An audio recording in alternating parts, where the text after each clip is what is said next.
आज के क्लास में हम लोग 10वीं क्लास बिहार बोर्ड के जितने भी स्टूडेंट हैं जो 10th क्लास में पढ़ते हैं और 2026 में बोर्ड एग्जाम देने वाले हैं, उनके लिए हम मॉडल सेट बना रहे हैं जो सरकार की तरफ से जारी किया गया है। मैथ का ये मॉडल पेपर है। इसमें पहले 2 वीडियो में हम लोग 10-10 क्वेश्चन करके 20 क्वेश्चन कर चुके हैं। आगे हम लोग 10 क्वेश्चन और करेंगे।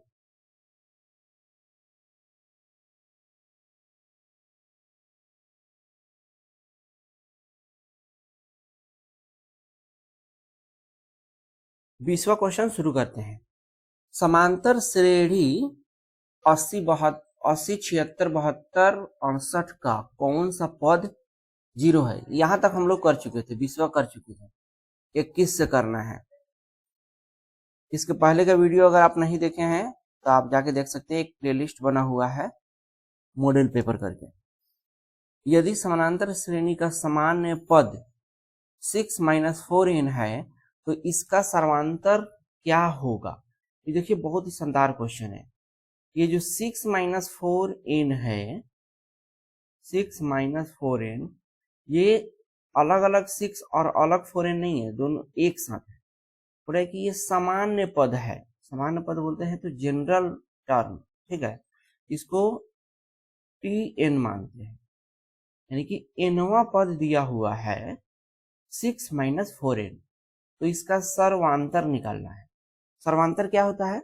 सर्वांतर होता है एनी टर्म, इंग्लिश में लिख रहे हैं, माइनस जस्ट प्रीसीडिंग टर्म।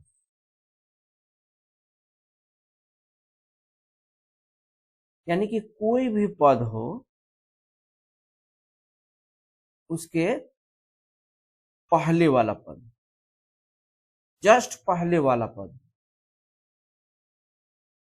कहने का मतलब अगर हम 5वां पद लेते हैं तो इसमें से चौथा पद को घटाएंगे। अगर दूसरा पद लेते हैं तो इसमें से पहला पद को घटाएंगे तो सर्वांतर आ जाएगा। तो यहां पर देख रहे हैं कि पहला, दूसरा, तीसरा, चौथा ये इस तरह का पद नहीं दिया है, ये इनोवा पद दिया है, जनरल टर्म दिया हुआ है। तो क्या करेंगे, सबसे पहले हम 5वां पद या चौथा पद या जो पद निकालना हो निकाल लेंगे। साधारण तरीके से आपको हम बता रहे हैं, ज्यादा सोचने की नहीं है, बिल्कुल आसान तरीके से आपको बता रहे हैं। सबसे पहले क्या करिए, आप यहाँ पे 5वां पद निकाल लीजिए। तो 5वां पद tn है 6-4n, तो 5वां पद हो जाएगा 6-4n के जगह पर आप 5 रख दीजिए। तो 6 - 5 = 20, ये 20 में से 6 गया 14, -14 हो गया 5वां पद। अब हमको 5वां पद में से चौथा पद घटाना है, तो फिर चौथा पद निकालिए t4। t4 हो जाएगा 6-4, n की जगह पर 4 हो जाएगा। क्या समझ में आई ना। तो 6 - 4 = 16, तो 16 में से 6 गया 10, -10। अब क्या करेंगे कि सर्वांतर बराबर t5 - t4 करके निकाल देंगे। t5 है -14, t4 है -10। समझ में आ रहा है ना। ये माइनस वाला यहाँ है और t4 माइनस था तो ये माइनस यहाँ है। t5 -14 तो -14 यहाँ है। ये देखिए -14, माइनस माइनस प्लस हो जाएगा 10, ठीक है। 14 में से 10 गया 4, माइनस है माइनस, यहाँ पे सर्वांतर -4 हुआ, ठीक है ना। डी ऑप्शन है। चलिए 22 नंबर क्वेश्चन, निम्नलिखित में कौन समांतर श्रेणी है। समांतर श्रेणी होने के लिए सर्वांतर निकालेंगे। देखिए 4 में से -2 घटाएंगे, 4 में से -2 घटाएंगे तो 4 + 2 6 हो जाएगा। यहाँ समांतर 6 है। यहाँ देखिए -6 में से 4 घटाएंगे, -6 में से 4 को घटाएंगे तो -10 हुआ। सर्वांतर समान नहीं आया, तो ये गलत हो गया। ये देखिए, ए स्क्वायर में से ए घटाएंगे तो ए स्क्वायर माइनस ए स्क्वायर माइनस ए को गुणनखंड निकालेंगे तो ए इंटू ए माइनस 1, इन दोनों में से ए कॉमन लेंगे, यहाँ ए बचेगा, यहाँ 1 बचेगा। ठीक है, अब ए क्यूब में से ए स्क्वायर घटाएंगे तो ए क्यूब माइनस ए स्क्वायर, दोनों में से ए स्क्वायर कॉमन ले लेंगे, यहाँ ए स्क्वायर कॉमन लेंगे तो ए माइनस ए स्क्वायर बाहर हो गया 1। देखिए दोनों सर्वांतर समान नहीं है, यहाँ ए इंटू ए माइनस 1, ए स्क्वायर इंटू ए माइनस 1, ये भी समांतर श्रेणी में नहीं है। ठीक है, यहाँ देखिए 3 में से 1 गया 2, 9 में से 3 गया 6, ये भी नहीं है, ऑटोमेटिक सी हो जाएगा आंसर। या सी को बनाकर आप देख लीजिए, 1/2 में से 3/2 घटाइए, एलसीएम 2, 2 एकम 2, -3 -2/2 कट जाएगा, -1। -1/2 में से 1/2 घटाइए, -1/2 में से 1/2 घटाइए, एलसीएम 2, यहाँ -1, ये भी -1, -2/2 कट गया, -1। ठीक है, सर्वांतर -1 यहाँ भी, -1 यहाँ भी, इसलिए ये होगा समांतर में।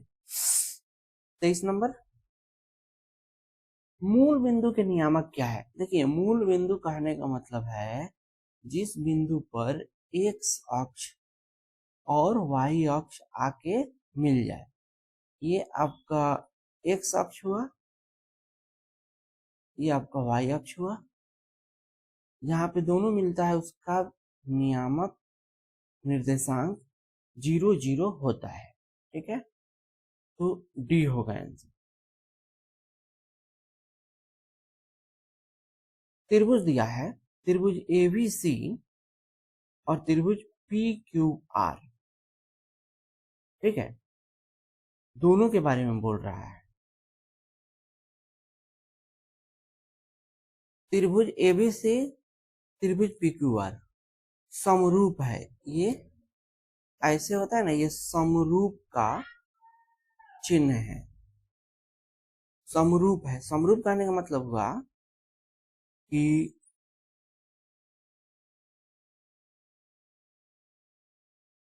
एक त्रिभुज है ए बी सी,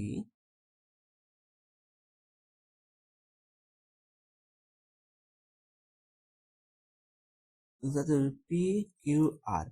समरूप में भुजाओं का अनुपात समान रहता है, यानी कि पी क्यू बटा ए बी ये भुजा और पी आर बटा ए सी ये वाला भुजा, क्यू आर बटा बी सी, ये सब समान रहता है, रेशियो समान रहता है। तो बोल रहा है कि क्यू आर बटा बी सी 2/3 है, क्यू आर बटा बी सी है 2/3। तो एरिया पूछ रहा है, एरिया पी क्यू आर बटा एरिया ए बी सी क्या होगा? आप थ्योरम पढ़े होंगे कि दो समरूप त्रिभुजों के क्षेत्रफलों का अनुपात संगत भुजाओं के वर्गों के अनुपात के बराबर होता है, ये पढ़े होंगे आप। यानी कि पी क्यू आर, एरिया त्रिभुज पी क्यू आर बटा एरिया त्रिभुज एबीसी बराबर इनके संगत भुजा, मान लेते हैं पी क्यू आर वाला भुजा क्यू आर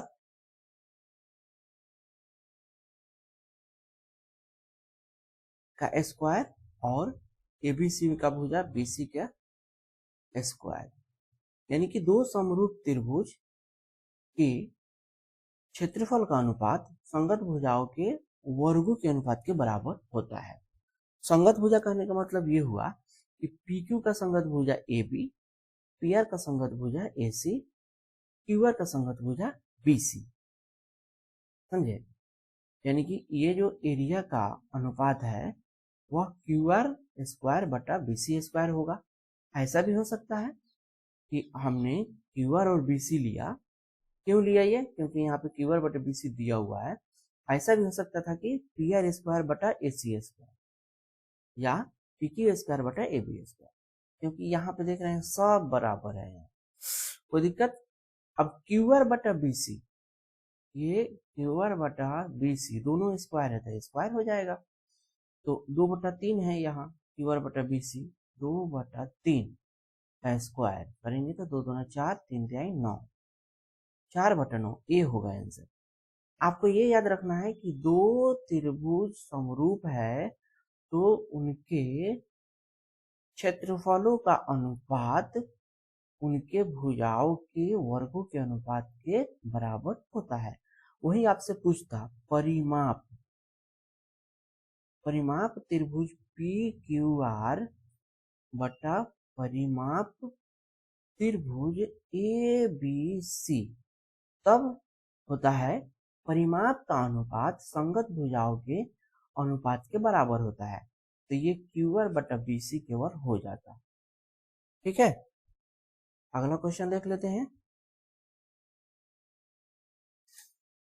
दी गई आकृति में x का मान निकालना है। x यहाँ पे कोण है, ये इस एंगल का मान निकालना है। पी क्यू आर ये एक त्रिभुज है, त्रिभुज में तीनों कोणों का योगफल 180 डिग्री होता है। कोण P प्लस कोण Q प्लस अंदर में मान लेते हैं ये थीटा बराबर 180 डिग्री। ये 60 है, ये 50 है। 60 प्लस 50 प्लस थीटा बराबर 180 डिग्री। क्या बचेगा? 110 प्लस थीटा बराबर 180 डिग्री। थीटा बराबर 180, ये जाके इधर माइनस हो जाएगा 110, ये 70 डिग्री, यानी कि यहाँ पे ये 70 डिग्री है। और ये वाला रेखा और ये वाला रेखा गड़बड़ हो गया। ये वाला रेखा और ये वाला रेखा कहने मतलब कि जो P है इसको आगे बढ़ाया जा रहा है और Q इसको आगे बढ़ाया जा रहा है, R पे कट रहा है। तो ये जो थीटा माने थे और ये जो x है दोनों समूह कोण है, तो समूह कोण हमेशा बराबर होता है, तो ये भी 70 हो जाएगा। ठीक है, ये सी होगा आंसर। बिंदु R जिसका निर्देशांक है 0,6, बिंदु S जिसका निर्देशांक है 8,0, तो मिलाने वाली रेखा खंड के मध्य बिंदु के नियामक क्या होगा? देखिए, इसको हम ऐसे ही बना सकते हैं डायरेक्ट मान के, मान लेते हैं ये R है और ये S है, इसका नियामक है 0,6 और इसका नियामक है 8,0। ठीक है, इसका मध्य बिंदु जो होगा ये मध्य बिंदु का नियामक क्या होगा ये पूछ रहा है। सबसे पहली बात, ये जो 0 है ये x वैल्यू है और ये 6 है ये y वैल्यू है। कैसे? एक बार यहाँ आपको मैं समझा देता हूँ, बिल्कुल 0 से मैं आपको बताऊंगा। ये x एक्सिस है, ये y एक्सिस है, नहीं ऊपर में y होता है, नीचे में y डैश होता है। यहाँ पे 6 और 8 है, 0 0 है। तो ऐसा करते हैं, मान लेते हैं यहाँ पे ये 2 है, ये 4 है, ये 6 है, ये 8 है। इधर भी उसी तरह ये मान लेते हैं 2 4 6, ये और ऊपर जाएगा, ये सीधा जाएगा। ठीक है,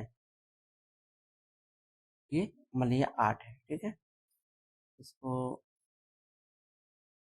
बिटक सकता है, 1 मिनट।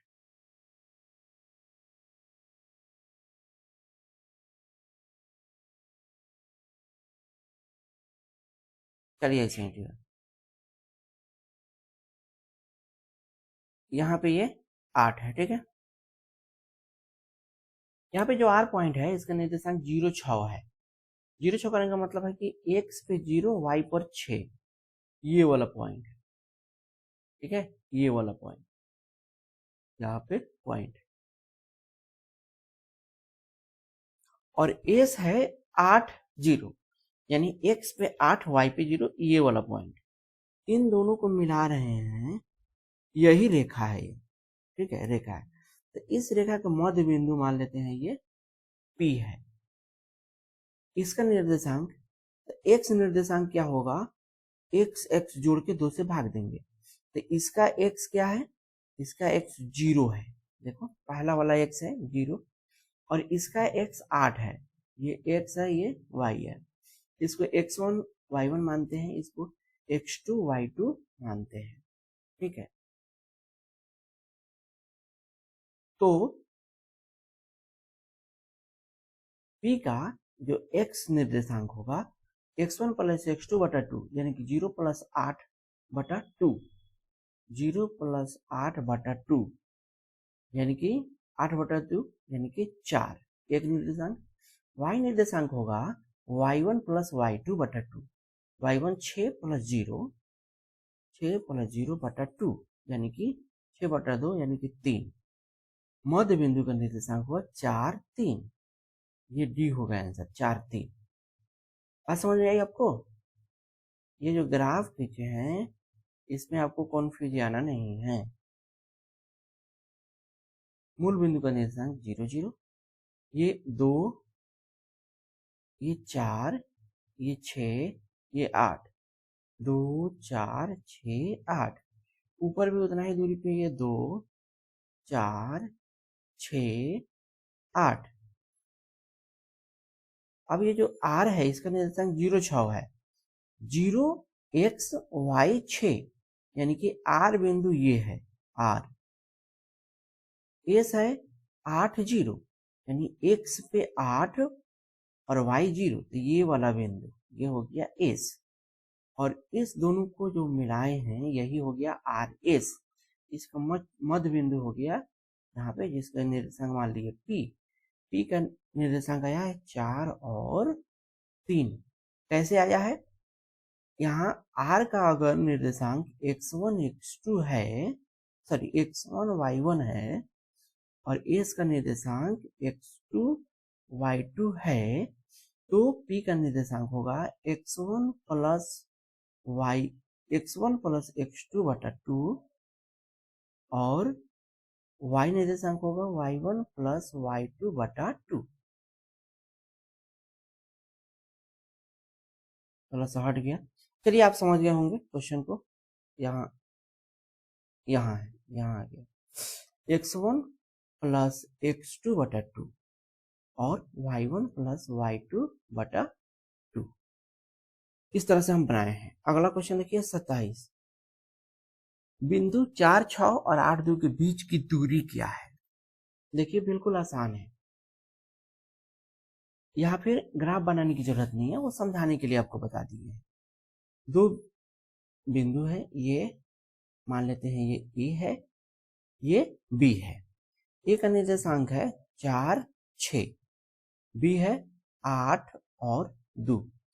4 जो 6 है उसको x1 y1 मान लेते हैं, यह x2 और y2 मान लेते हैं। दोनों के बीच की जो दूरी होता है जिसको डिस्टेंस मानते हैं, d बराबर under root x2 minus x1 का whole square plus y2 minus y1 का होल स्क्वायर।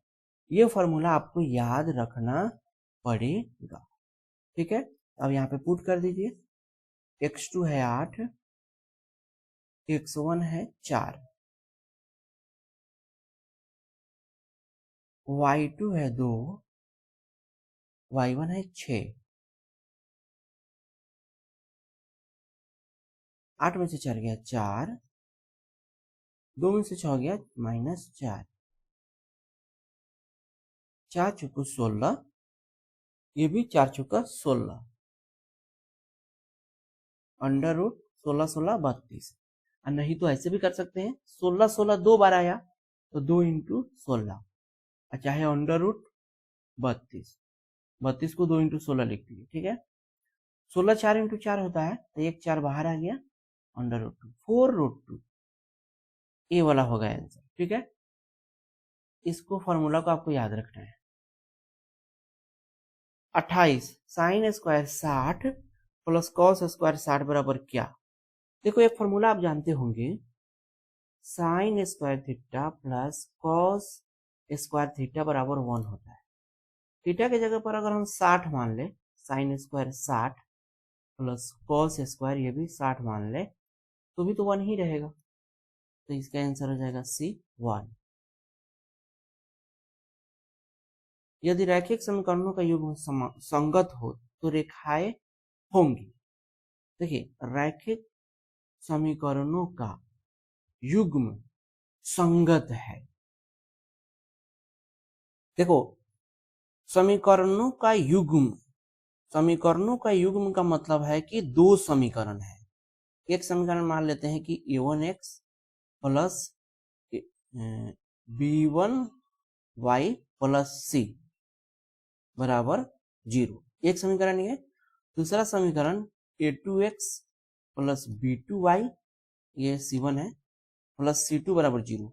ये दो समीकरण हुआ, तो इनको बोलेंगे समीकरणों का युग्म, यानी कि दो समीकरण। बोले कि संगत हो, यहाँ पे संगत कहने का मतलब कि दोनों का जब ग्राफ खींचेंगे तो संगत दो तरह से होता है। एक, ये दोनों ग्राफ एक दूसरे को कहीं एक जगह काट दे तब भी संगत बोलते हैं, और दूसरा कि एक ग्राफ खींचे ये और इसी पे दूसरा ग्राफ भी आ गया, एकदम सेम टू सेम दूसरे पे एक दूसरे पे आ गया, तो दो तरह से संगत होता है। तो पहला कंडीशन में जब संगत हो रहा है तो एक जगह काट रहा है तो एक हल होगा, और दूसरा कंडीशन अगर आ जाए कि एक दूसरे पे ये ग्राफ खींचने पे आ जाए तो अनंत हल होगा। ठीक है, तो क्या होगा, अनंत हल होगा, तो यानी कि ये संपाती इसको बोलते हैं, संपाती। और ये काट रहा है एक जगह तो इसको बोलते हैं प्रतिच्छेदी। तो इसका डी होगा आंसर। ठीक है ना। यदि रैखिक समीकरणों का युग्म संगत हो तो रेखाएं या तो प्रतिच्छेदी होंगी या संपाती होगी। ठीक है। 30 नंबर क्वेश्चन, बिंदु -6 -5/2 किस पाद में है? देखो जब हम x अक्ष और y अक्ष को ऐसे निकालते हैं, x और x डैश होता है, ये y डैश होता है। देखो ये 0 0 होता है, इधर जाते हैं तो सारा पॉजिटिव, ऊपर जाते हैं तो सारा पॉजिटिव।